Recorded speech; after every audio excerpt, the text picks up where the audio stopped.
আজকে শুধু আড্ডা আর আড্ডা। আমরা 3 সখী মিলে আবার চলে এসেছি শিব ঠাকুর দেখতে। এই দেখো, চা খাওয়া কমপ্লিট, গঙ্গার ঘাটে ঘোরা কমপ্লিট, 12 বাজা খাওয়া কমপ্লিট। এখন আমরা শিব ঠাকুরের থেকে আশীর্বাদ নিতে এসেছি। আমরা কত টোটো করে ঘুরতে পারি। সামনের দিন আরো হ্যাঁ, দেখতে পাচ্ছ।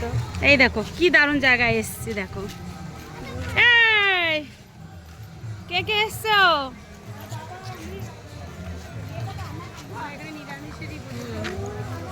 শিব ঠাকুর দেখছি।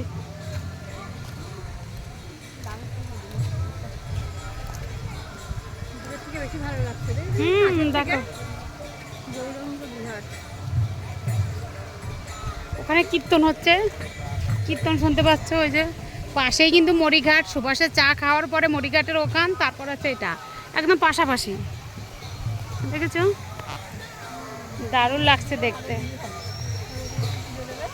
এখানে সন্ধ্যার সময় হাঁটতেও কি দারুণ লাগে।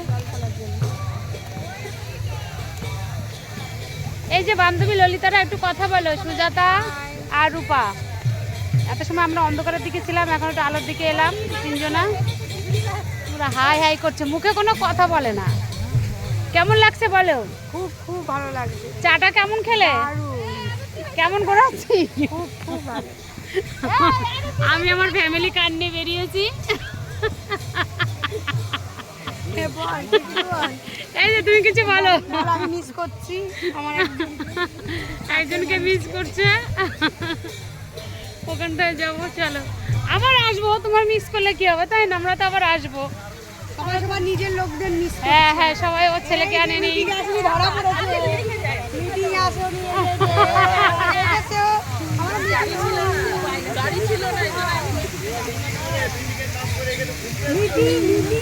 ফোয়ারাটা দেখে দিই। দেখো কি দারুণ ফোয়ারাটা, দেখেছো?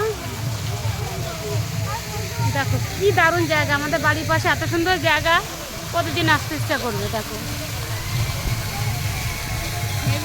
কি দারুণ কীর্তন হচ্ছে। একটা কীর্তন শুনবো, তারপরে বাড়ির দিকে যাব। আমাদের বাড়ি যেতে যেতে 9টা বাজবে। এরপরে বাড়িতে গিয়ে দেখবো অতিথি এসে বসে আছে। একটু উপরে উঠবো, উপরে উঠে আসো, ঠাকুর দর্শন করে এসে আসো। এই এটা কিন্তু পিছুল ভিজা আছে, বড়া চলছে। এই দিকটাতে ওঠো, জুতো ওখানটা রেখে এসছি তো, ওখানে রাখো। একটা জায়গায় রেখে আসো, পড়া পড়ছে তো, জল একদম এখানটা ভিজা গেছে।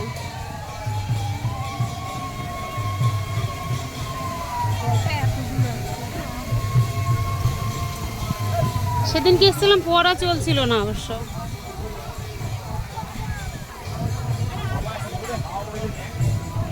কি দারুণ হাওয়া দিচ্ছে বাবারে, মনে হচ্ছে সত্যি পাহাড়ে চলে এসেছি। দারুণ হাওয়া দিচ্ছে। কোথায় গেল আমার বাবা ভোলানাথ?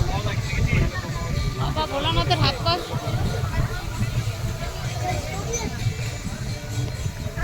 ভোলানাথকে দূর থেকে ভালো লাগছে, কাছ থেকে দেখা যাচ্ছে না, এতটা উঁচু হয়ে গেছে। দেখো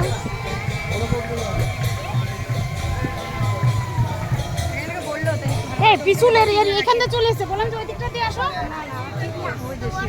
এই শিফটে দেখো, আর একটু একটু হাওয়াটা দেখো, কি দারুণ হাওয়া দিচ্ছে এখানে, দারুণ হাওয়া দিচ্ছে। যে আমার বান্ধবী ললিতারা এসে গেছে। এবার একটু ছবি তুলি। Okay bye.